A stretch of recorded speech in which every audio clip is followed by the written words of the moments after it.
Time to get you together. Okay. I'll try one more time.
Joe, how are you?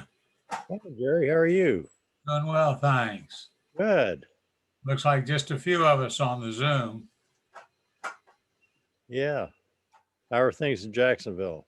Doing well. Good. I'm in North Carolina, so Nice and warm up there. yeah. Come on down here. I've got a sweatshirt on right now to stay warm, stay cool, stay warm. That's good. That's good. It's like you've had a lot of rain this week. We have had. It's been not often, but when it's here, it's pouring. Mm-hmm. I haven't checked my rain gauge in a couple of days, but last week when we had a couple of days of it, we had about 3 inches of rain collected in the gauge. Wow. Yeah, I talked to somebody the other day and they said they'd had, I don't know, 1.5 inches on Sunday or Monday or something. So yeah, it was probably that on I think Monday afternoon. yeah, must have been Monday, right? Right. I guess we're going to hear from our district governor today. I think so. They're being pretty quiet there. Yeah, they are. I guess maybe the sound is turned off, Right.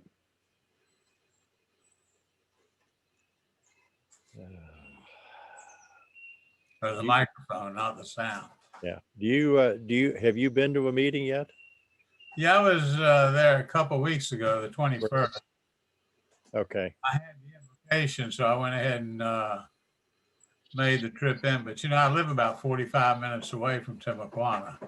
Oh, well, that's a pretty good So drive. it's a haul to go 45 minutes there, 1 hour meeting, 45 minutes back. Where do you live in Green Cove or something? Where do you live? I live near the beach. We used to live in Atlantic Beach, and we lived in a walk-up, the Cloister condominiums. I don't know if you're familiar with that. No, not. It's down at 10th Street. They're on the beach, and there's a walk-up, third floor. We got too old and too tired to walk up those stairs. My daughter had bought a house on the west side of the Intercoastal Waterway, so we found a house near her. That'll help us age gracefully, we hope. Right. Yeah, that's a three-story walk up. That I don't think I could do that. You didn't have any way. I mean, how did you get your groceries and everything else upstairs? We shopped the European style. We bought groceries 2 or 3 times a week. Would you say, Jeannie? We were there 26 years. Yeah, Jeannie says we were there 26 years. It wasn't so bad when we were younger. Right. Right. But when we hit, let's see, what was it, 75, Both our children were 74? Both of our children lived in Atlantic Beach. Well, that's nice that you're near them then. So, Right. Well, one of them moved into Epping. The other one moved across the Intercoastal Waterway. And so we moved about a mile away from her. that's nice. But it's nice and convenient within a mile and a half or 2 miles of just about anything you'd want. Right. Shopping wise. The only thing that's tough is getting to Rotary. Yeah. But I've enjoyed the Zoom meetings. It's, they have a breakout function on the Zoom meetings where they break you out into different groups.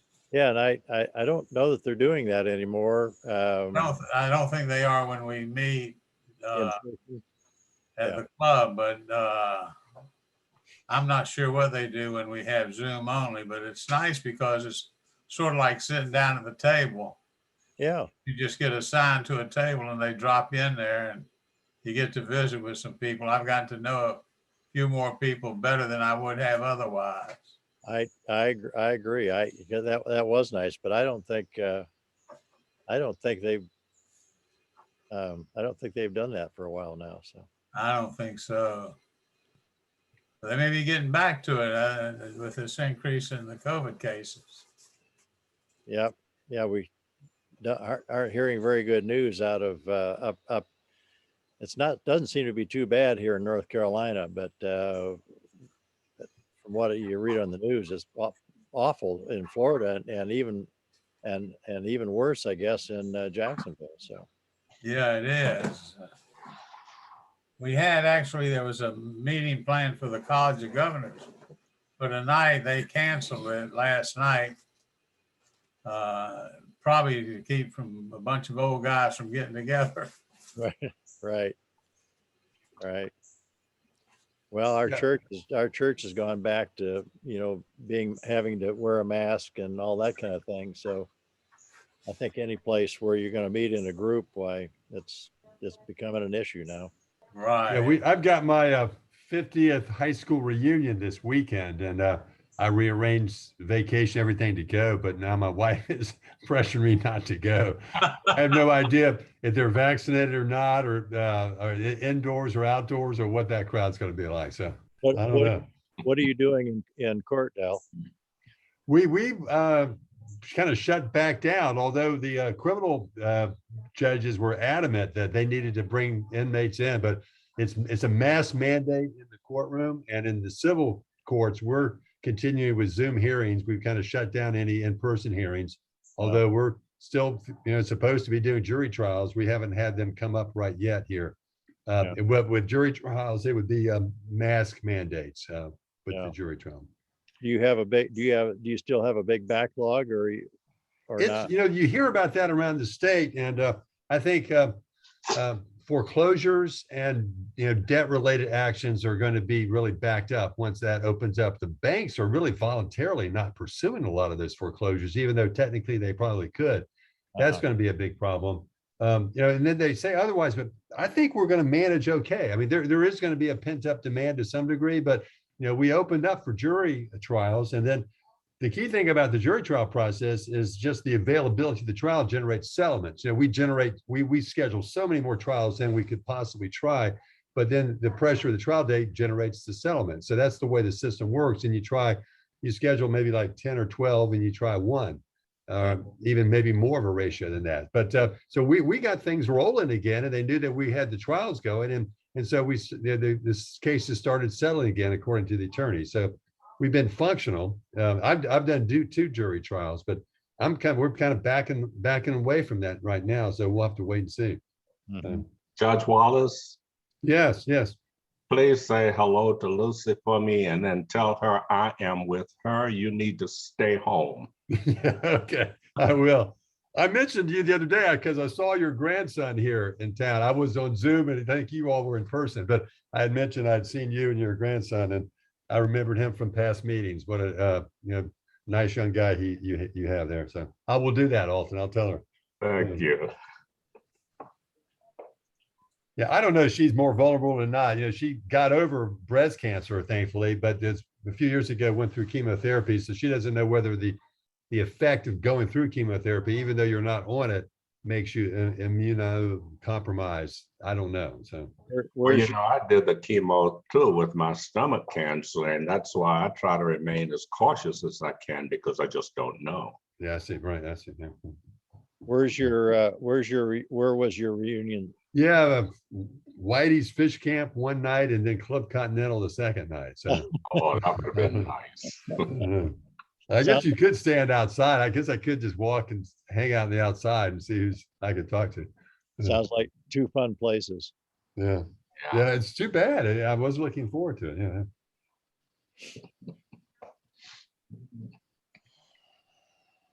I've been there. That's Lee High School. I drive by there regularly, and I see they've got the Riverside sign up there, and got all that ready to go for next week.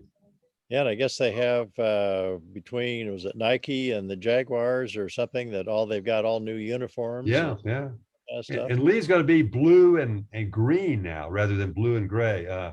Blue and green now. I am glad they kept the Generals. I think that will be generic Generals, and a lot of the football guys really wanted to keep that identity for the Generals. I think that makes sense. Yeah.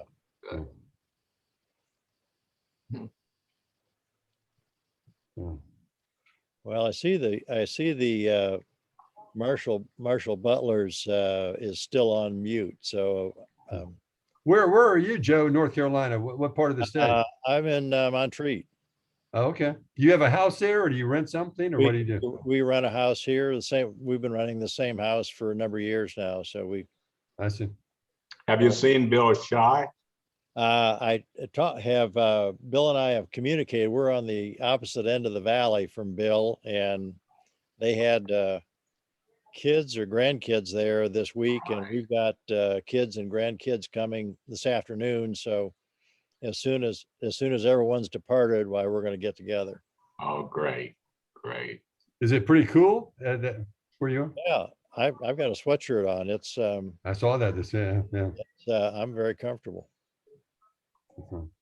So yeah, it was in the upper 50s this morning when I got up. So oh, that's great. That's Yeah. Perfect.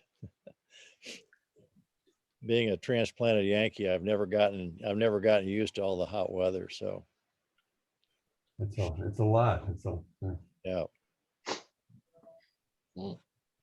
Our only relief is the rain. I guess that's what we're getting now. It's a lot of rain here. Yeah, that's what I've been hearing from my neighbors, that they've had tons around. So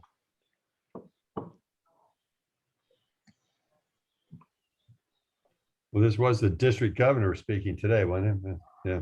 Yes.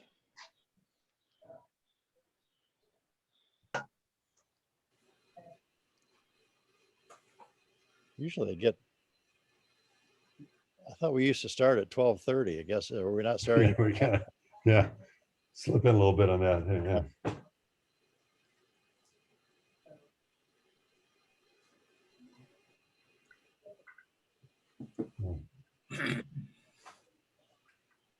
They might be waiting for his arrival. He may not be there yet. They've been starting around 12:40, 12:45, Okay. sometimes a couple minutes later even. Remember, I used to get there a little afternoon to get lunch, and so we'd be ready to start at 12:30. Yeah.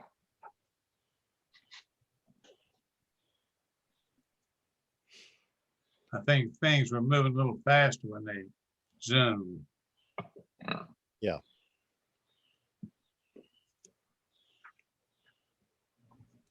I was curious how many members we have, and I was sitting with Kevin Hurd a couple weeks ago at the meeting, and he keeps track of that. And he said his count is 100 and I think 116 members now. Wow. So I'm glad we have that many, but it's sure is a long way from, 5 or 6 years ago, even, I think. Is that right? What was it in 5 or 6 years ago, Joe? Roughly? Well, I think when we were out at Commonwealth, we had 155 or something members. That was kind of our high point. But I think COVID's really had a bad effect on us. So I think that's the case. yeah. I know the move was better for the club. I really like being out there at Commonwealth. I just kind of enjoy going out there as opposed to going back down kind of near where I live. It's kind of psychologically difficult to come to work and go right back by your house and then come back to work. Yeah. Make you want to just stay at home. Yeah, I've thought about that on Wednesdays, maybe at least for the morning, stay home, go to the club and then go to work. Yeah. And I can do my Zoom stuff in the morning. Yeah. Well, I live about 2.5 miles from the club, so it's fine with me. I can ride my bike over and back. So I'm happy. Mhm. Of course, the yacht club wasn't much farther. So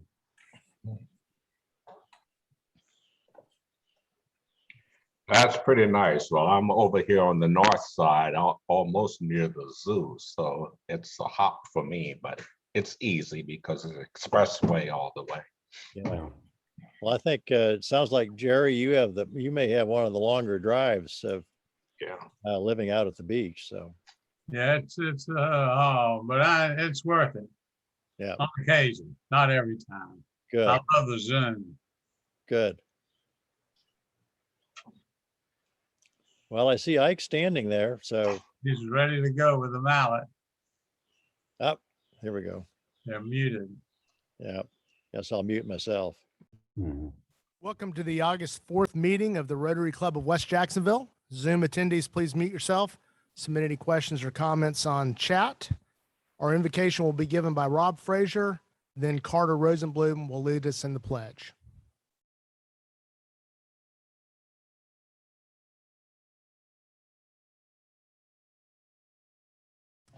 Please bow your heads. Lord, we are thankful for the many blessings that you have bestowed upon us. All of us here are dedicated to serving you through serving our fellow man and our community. We humbly ask, O Lord, that you assist us in this effort, forgive us for our sins, and make us thankful for these and our many blessings. We ask in your name. Amen.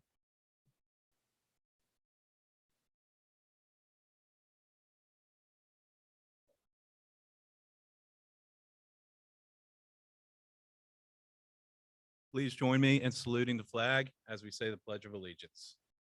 I pledge allegiance to the flag of the United States of America and to the republic for which I stand, one nation, under God, indivisible, with liberty and justice for all.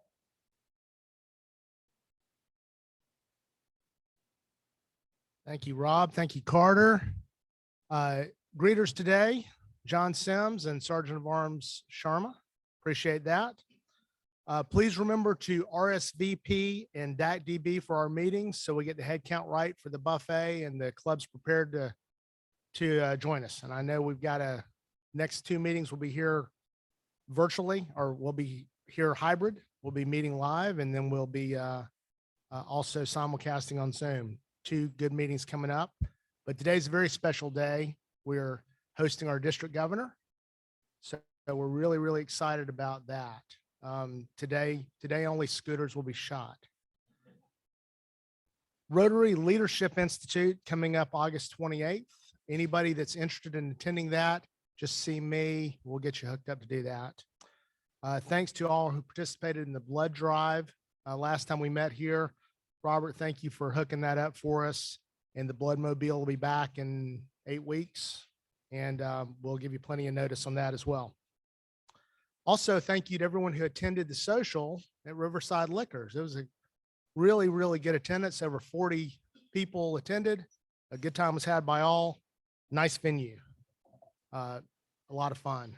Matt, are you ready for Family of Rotary?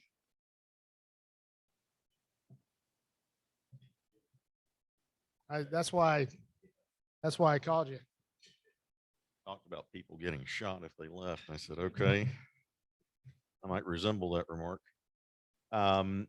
Let's see. Well, it's been a while since I've regaled you guys with stories of my misspent old age. Before we get to that, we want to have some interesting first. Bill, it's good to see you here. And good. We have been praying. So Carl Dawson's daughter is getting her white coat this week, or it may have been last week. I'm trying to figure out when I got that email. But that's a major achievement. If you had to Google that, it means that she finished a lot of the prerequisites to become a medical doctor. Let's see. We have 4 birthday celebrations I'm going to mention here, and I am praying that these are all correct because I had to grab them from when I did this last year. So we've got Jim French, his birthday was on the 1st. Lori DeJani's birthday is on the 3rd. Bud Para's birthday is on the 9th, and Jim Schumacher's birthday is on the 10th. So if we could say happy birthday to all of them.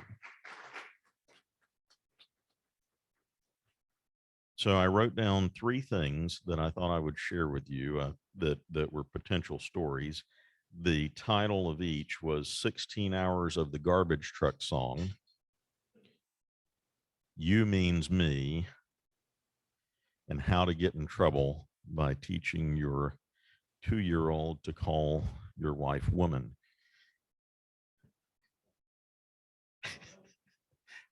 I settled on the garbage truck song. So I recently took a trip to Tennessee, 8 hours there, 8 hours back, and there apparently is a child entertainer by the name of Blippi. And for those of you who do not know who Blippi is, he is evidence of the American dream in a way that I never thought I would see it. He dresses in a blue and white hat with with orange suspenders and an orange bow tie, and he's worth about $40 million by making stories about garbage trucks and things like that on YouTube. So on the drive, we all found out who was really in charge because we were forced to listen to the garbage truck song on repeat from here until Tennessee. When I got to Tennessee, it was raining, it was dark, and the curve ahead signs looked like ampersands. You were trying to figure out, you're driving around these roads that were carved out by rivers. And I kept thinking, I am going to die with my family, and the last thing I will hear is the garbage truck song. So aside from that, the little guy is doing great. He makes everything better. I am just thoroughly impressed at how, when you see things through the eyes of children, when you're forced to see them through the eyes of children, how much energy you have to, we're sitting there pointing out fire trucks as we drive by and garbage trucks as we drive by. And who would have thought those things could be that interesting? So with that, that is our family of Rotary.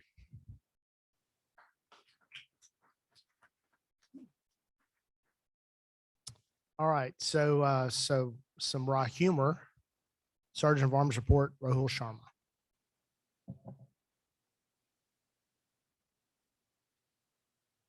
Thank you, President Ike. And, no guests to report today, but that's okay because we're surrounded by our fellow brothers and sisters here at Rotary. And I know that the district governor's here today. I want him to know that this is the best Rotary Club in the state of Florida. And I want to hear you guys cheer about that.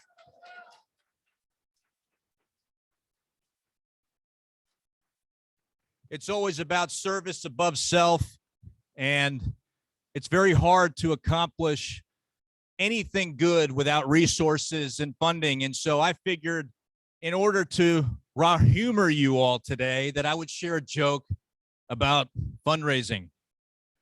A doctor, a lawyer, and a Rotary volunteer are all in charge of fundraising. Unfortunately, they all pass away, and they arrive at the pearly gates at about the same time. St. Peter tells them they may each have one thing they can take with them up to heaven. The doctor's the first one, and he asks for $1 million. And this is given to him and the proceeds to enter into heaven. The lawyer is next, but he's not to be outdone. He asks for $2 million. Very well, says St. Peter, and opens the gate to heaven for the lawyer. Finally, it's the time for the Rotary volunteer. And he has just finished a fundraising project for the foundation.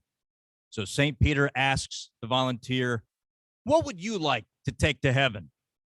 The fundraiser moves very close to St. Peter and in a soft voice asks, Saint, if it's not too much trouble, could I just have the names of those two people who are ahead of me in line? President Ike, that concludes my report for today.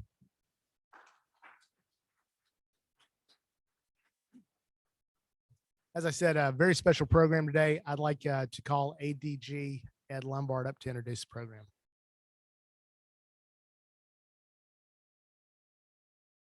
So it's my pleasure today to introduce District Governor Rich Cooper. He's a native Floridian who lives in Palm Coast with his wife, Nancy. They have 3 children at UCF. So all his money right now is going to UCF. He's an insurance broker down in Daytona. 18th largest, fastest growing company in the United States. Prior to that, Rich Cooper was a fireman paramedic for 10 years. Also went to high school with our own Father Mark Eldridge, which is great. He's been a member of Rotary since 2002, club president in Orange Beach, 2012. He was also area governor, district treasury, cart chair fund, and many other roles, district treasurer throughout Rotary. He's a member of the Bequest Society. He's a major donor, a benefactor, a graduate of the Rotary Leadership Institute. Rich serves on a lot of boards as well, highlighted by Halifax and other boards down in Volusia County. Let's give a warm West Jacksonville welcome to Richard Cooper.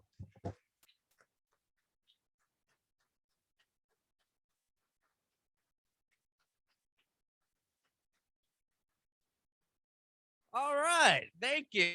Thank you so much. Ed, that was impressive. You did that without a script or anything to read from. I appreciate that. Yes, my name's Rich Cooper. I'm the district governor this year, and I serve you guys. And that's what I'm going to talk about a little bit about Rotary and how it all is supposed to work. So as district governor, a little bit about the job. It's tell you about the district first, and for some of you that may not be familiar. So our district is made up of 12 county area in Northeast Florida. We call ourselves the Crown District. There's 8 districts in Florida, and we are the Crown District of Florida. We have clubs all the way down south as far as Edgewater and New Smyrna Beach. When we go up north on the east side up into Amelia Island and Fernandina Beach, we go out west to McClenny, and then we go all the way down through Gainesville, Black, all that area, all the way down to Marion County, Ocala, where we have another 5 clubs in that area. So it's a pretty big district, 65 active clubs right now, about a little less than 3,200 Rotarians in our district. And my job is to serve all those Rotarians and those 65 clubs, make sure you guys have the resources that you need to do the good work that you want to do. And that's it. As district governor, I'm the officer for Rotary International for our district. And by that, I have to disseminate information sometimes that they send. And I try to get that out to you guys, but it's mostly supposed to work the other way. So in our area, in your area here, area 6, I'm supported by an area governor team, an AG team, we call it. And Ed is the captain of that team. He's been with me. I asked him 3 years ago, hey, Ed, I got this position coming up. I'm going to need some help in your area. And he was willing to step up. But we also have B4, who is with the Southjax Club. And she is the second-year area governor. And she is going to help you guys with all issues that have to do with the foundation. Now, behind that, we have Jerry Kelly, who's the AG1. He's with the Downtown Jacks Club. And he is AG1, which is membership. So that's kind of the support system that you have as far as in the area governor corps. You got myself. We got some area governor. We got 12 different areas in our district. You've got your AG team in there. And then, of course, you have your club president, Ike, who, as I hear, is doing an amazing job. I see you out quite a bit. I saw you over in McClenny not too long ago. Ed, you were there too. It's nice to see that. One of the things I really like to see is Rotarians getting outside of their club. We got to remember that we're not just part of a Rotary club. We're part of a Rotary community.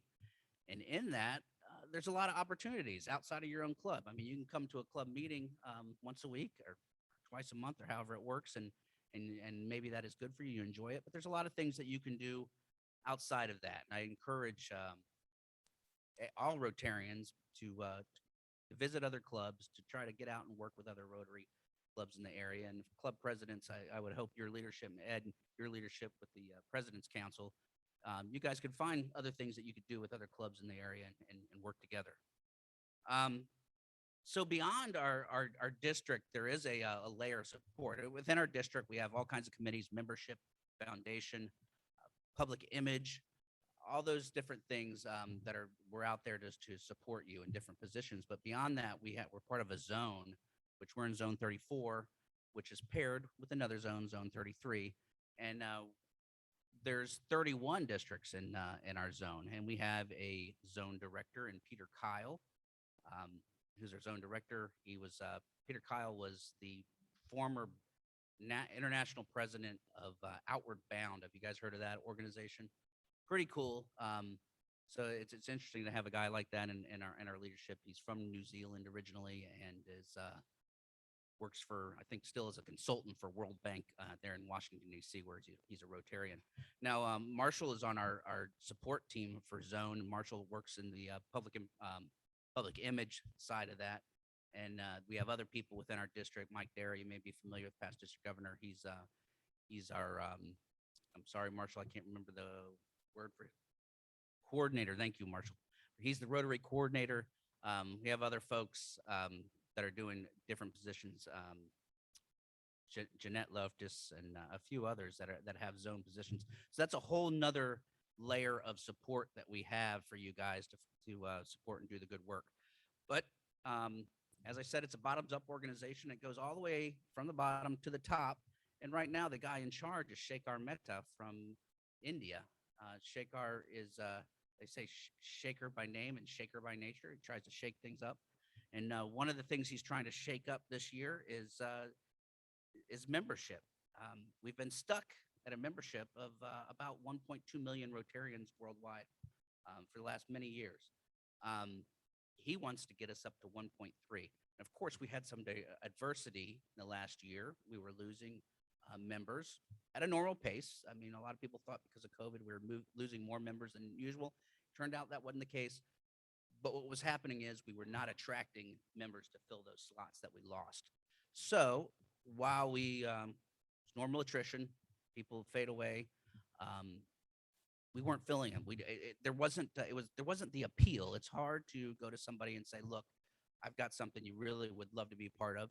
It's great. We have great food, great people meet at a great venue, great networking. You're going to have fun. You're going to laugh. Okay. Yeah. Well, I need you to show up on this Zoom call, and we're going to do that for 9 months in a row, and you will love it. And it's just the appeal is not the same as getting in person with folks and feeling that energy. And so we faltered a little bit on membership in the past year, but we're going to make a comeback. And Shaker's got an initiative. It's called Each One Bring One. So what he's calling for is each of us as Rotarians, and remember, there's each of us Rotarian, 1.2 million of us in the world, almost 3,200 of us here in this district. If each of us would bring somebody to a Rotary event, to expose them somehow to Rotary. Now, it doesn't mean you have to bring them to a club meeting such as this. You could bring them to a social, to a fundraiser. You don't have to recruit them on the spot. You don't have to tell them, I want you to join. You just have to expose them to Rotary. Membership to me should be a very natural thing. And as Rotarians, we are recruiters, not just for our club, but we're recruiters for Rotary. And when recruiting, not everybody's a good member today. Maybe they're going to be a member down the road, or maybe they're going to sponsor one of their employees to be a member at some point, or maybe they're never going to be a member. But you know what? Every time you call me up and ask me for a whole sponsorship, I'm going to give you one because I met you guys, I liked you guys, I had a lot of fun. So we just need to think about that. The effect of exposing people that aren't normally exposed to Rotary, give them a good memory of what Rotary is about, and it'll pay dividend in the future. Now, part of being a Rotary International president, that's his Each One Bring One, and part of also being the Rotary International president, you have to pick a theme every year. So that's the theme. That's basically the marching order for us for the year of what we think, when all the things we think about and all the things we do, we're thinking about how it ties into this Rotary thing. And of course, this year the theme is serving to change lives. I think it's right in front of me here, I hope. Serving to change lives. And when I first heard that, I said, yeah, it makes sense, right? We're serving people, we're helping people locally in our community, we're helping people around the world. Obviously, if we bring water to somebody's house and they don't have to walk 3 miles, their life has been changed, indeed, and amplified, their children's lives and all that. But then upon further reflection, I thought more about it, and I think it's our lives that are changed the most from serving. And I think about it as being a Rotarian. I've been a Rotarian for nearly 20 years now. And I think about how much I've changed in that last 20 years, how much Rotary has affected me. And certainly I feel like I probably helped other people, but Rotary by far has changed my life probably more than any of theirs. And I think all of us, if we think about it and reflect on it, can probably see that. So I hope that when you look at that, serving to change lives, you think about your own life and how it's been changed through Rotary. All right. A couple things that we gotta keep on the front burner. It's hard to sometimes because we got a lot of other things going on. But when we talk about the Rotary Foundation, everybody knows what the foundation is. That's the charitable arm of Rotary. We got Rotary International, more of the administrative arm, and then the money goes to the Rotary Foundation. That's what we're giving into when we sponsored or we give money to Rotary. Part of that comes back in the form of district grants locally here. And another part goes to global grants that we can participate in and we can do good all around the world.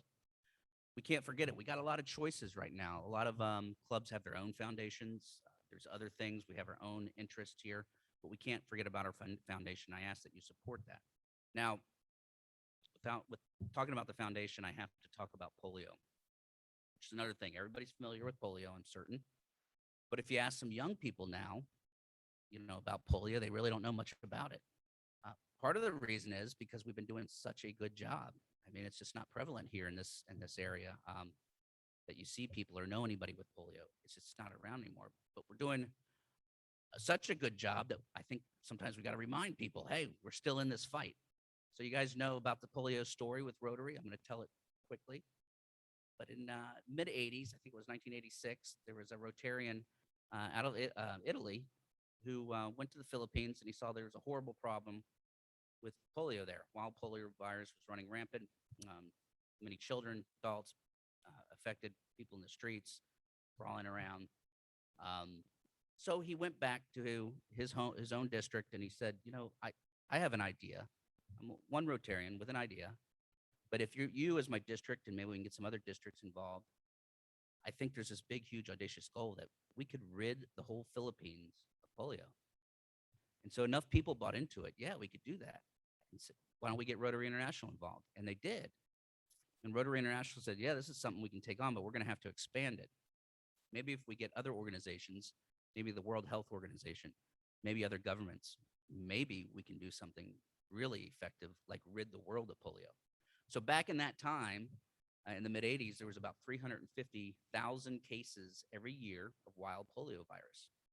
So far this year, we're more than halfway through the year, we have two cases worldwide. We've come a long way. So close. So in 2014, I believe, India was declared polio free. 2017, the continent of Africa was declared polio free. So there's only two countries left, Afghanistan and Pakistan, one in each country so far this year. At this point last year, we had more than 50 cases at this point. So we've come so far. I mean, that's a huge drop from one year to the next. In order to be considered the world polio free, we've got to have no cases for 3 years. So the clock could start ticking as early as next year. It's not mine. So I mean, think about that. I know a lot of you. I've seen some hardware on your lapels there. A lot of people have given. A lot of people have worked very, very hard for this. And think about that. We may be able to celebrate in that victory of ridding the world of a horrible disease. It's only been done one other time before, right? By mankind. Anybody know what disease that was? That's right, smallpox. And that was like over 100 years ago. So I believe it's going to happen. I got to think positive about it.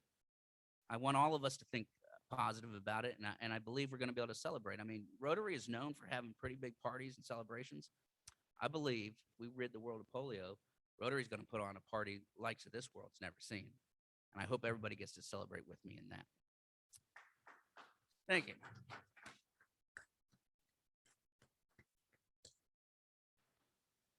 So in order to do the good work we do, we got to have a good public image, okay? In order to attract members, we've got to have something appealing, all right? You take a picture of an old room, 4 or 5 people sitting around a table, and you put it on Facebook, come join our meeting. Very appealing. I'll be right down. We got to do more than that. We got to show people having fun, doing good stuff. And we got to get it out there in press releases, social media, telling other people about it. Public image is public image. It's how the public sees you and how the rest of the world. And we want not only the public, the people outside of Rotary, we want to see other Rotarians seeing what we're doing and the good work we're doing. We want to inspire each other. They say a rising tide floats all ships. You have one club doing great things. You think if Jacksonville West, just to put it out there, if you guys did an awesome big, huge event here, did a lot of good, raised a bunch of money, don't you think the Southjax, the Northjax, all the other Jacks clubs are going to reap benefit as well because of the brand recognition and the good job that's been done? And it works the other way. People just recognize Rotary. We try to be consistent with using the right logo wherever you put it. So I see it all over the place here. So consistent branding is important. We want to make sure we're using the right image. And we want to always, when we're talking about Rotary or doing things with Rotary, we want it to be in a positive light. It can go the other way too, right? So fortunately, we're not in an election year, but we just got to remember that when you're on Facebook and you're usually touting Rotary, when you tout other things, people see that as well. My only suggestion. All right, there's a lot of great things coming up. Now, we've been, for far too long, we've been very virtual, most of us haven't been able to get together. This is great. I do want to commend you guys on being able to offer, for the safety and the convenience of your members, the hybrid option. I do commend that. That's excellent. More clubs, I believe, are going to be going to that. And it's definitely comforting to know that your members do have that option. But we do have some in-person things that are coming up that I am excited about. Rotary Leadership Institute. Is anybody familiar with that? Anybody attended Rotary Leadership Institute? Okay, I am a graduate. It was a great program. We've got another in-person one coming up in Palm Coast on the 28th of this month. It's at Daytona State College. That's usually like 8:30 a.m. to 2 o'clock type thing. It's great. The first one, for anybody who hasn't taken it, Rotary Leader Institute 1, which is like Rotary 101 basics. It looks at Rotary kind of like an onion and starts peeling back layers. And you're going to be able to see like the vastness of Rotary and what it's really about. It's a huge organization with a lot of layers. So I would encourage you guys to check that out and attend one of those. It's a great way to network with other Rotarians. We have a Vibrant Club seminar coming up November 5th and 6th at World Golf Villa. So the Vibrant Club seminar is going to be training on things such as membership, foundation, and public image. And then we will have a celebration on that Saturday evening on the 6th. And Rich Turnbull didn't get to have, the previous district governor didn't get to have a celebration for his year because of COVID.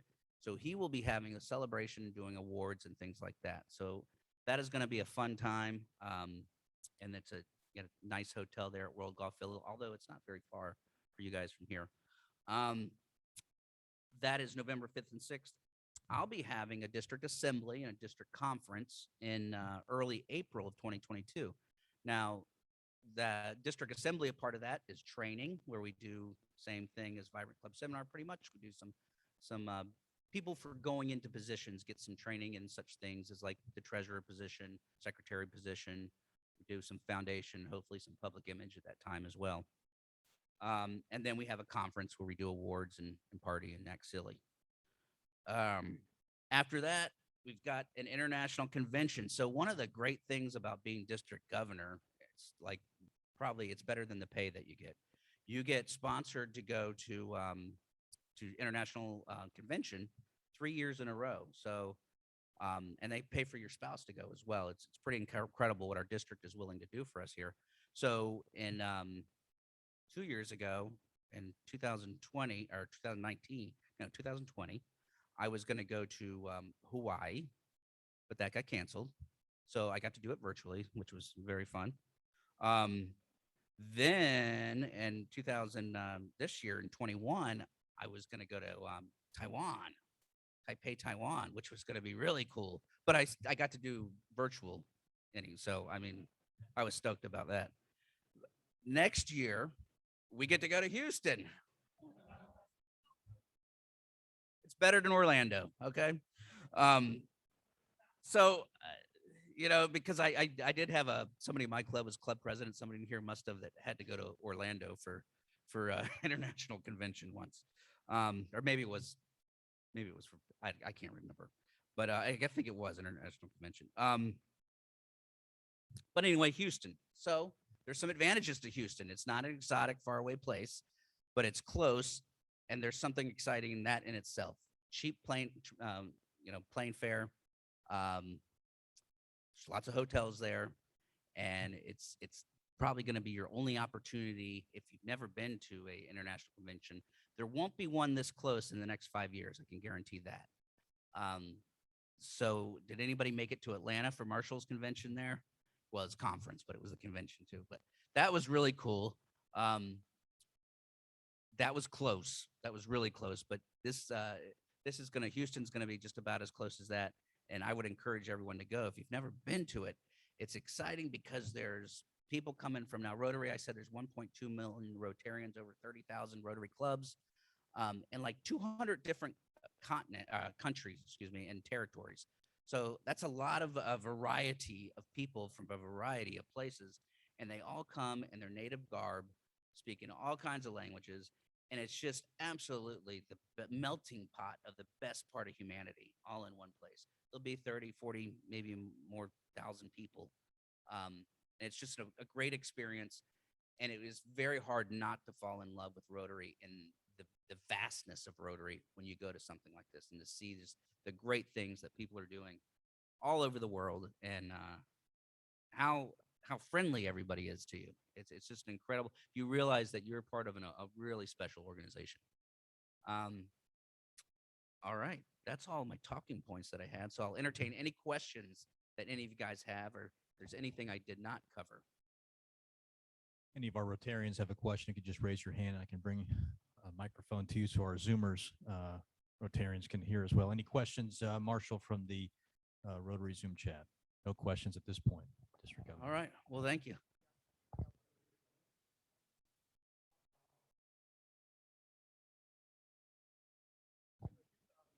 See in our district or in the state or even around the world, the format of Rotary Clubs meeting, meaning like traditional, it might have been 4 meetings a month.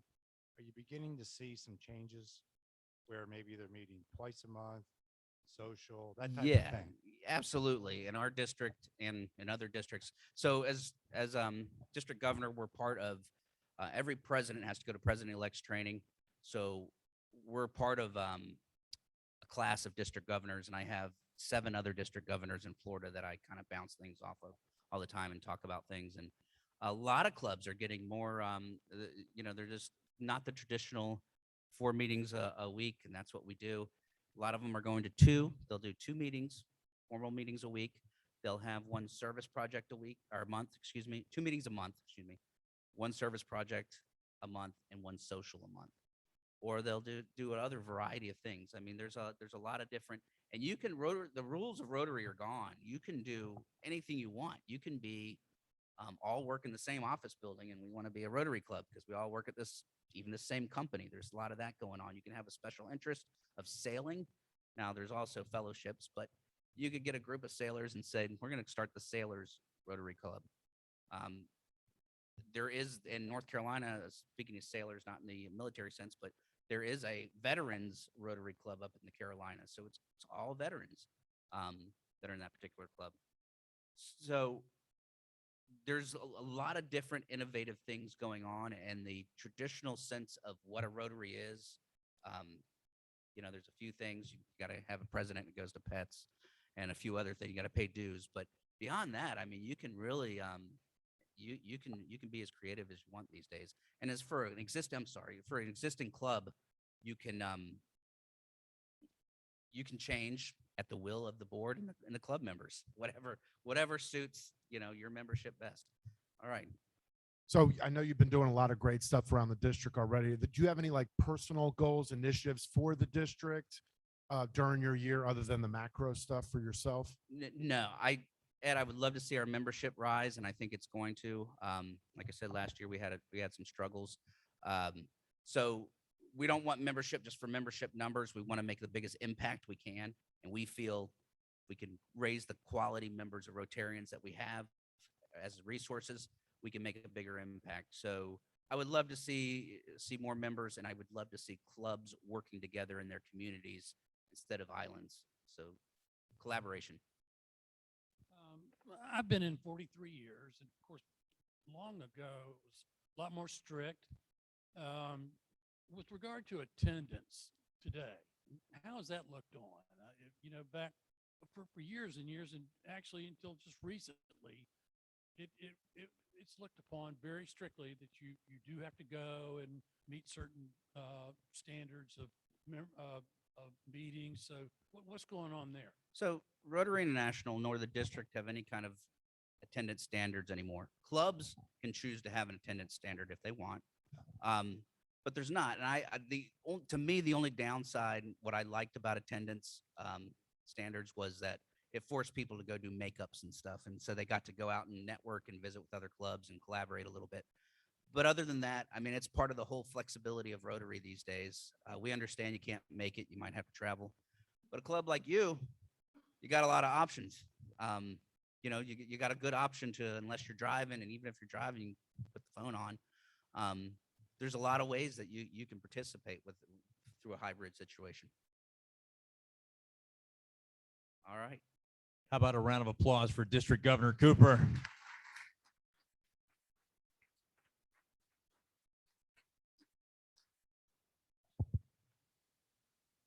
Thank you, Coop. Off to a great start this year. It's going to be, Tim, it's going to be epic. That's two. That's two. Thank you. Thank you very much for being here. Appreciate it. As District Governor Cooper mentioned, we really want to focus this year on growing membership. So just remind everyone, if you have somebody in the community, a friend, a coworker, a vendor that you think would make a good Rotarian, you can bring that person to 3 meetings, and the club will cover their lunch. So after 3 meetings, we should know if it's a good fit or not. Really appreciate everybody being here today. Really good to see you, Bill. Great to see Stu back. Everybody's on the mend. Next week, we will have State Attorney Melissa Nelson. We'll be meeting here live and hybrid on Zoom. Please RSVP on DACDB so we get a good head count for the buffet. I'd like to ask John McCorvey to come up and lead us in the 4-way test.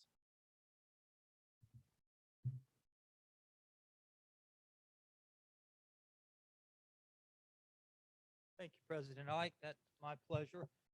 Let's recite the 4-way test of the things that Rotarians say, think, and do. First, is it the truth? Second, is it fair to all concerned? Third, is it people who will and better friendships? Fourth, would be beneficial to all concerned.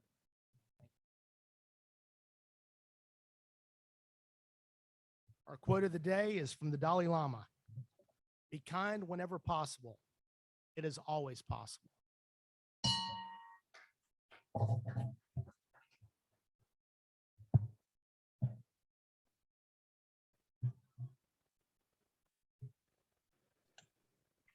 Good being with you, fellows. Have a good week.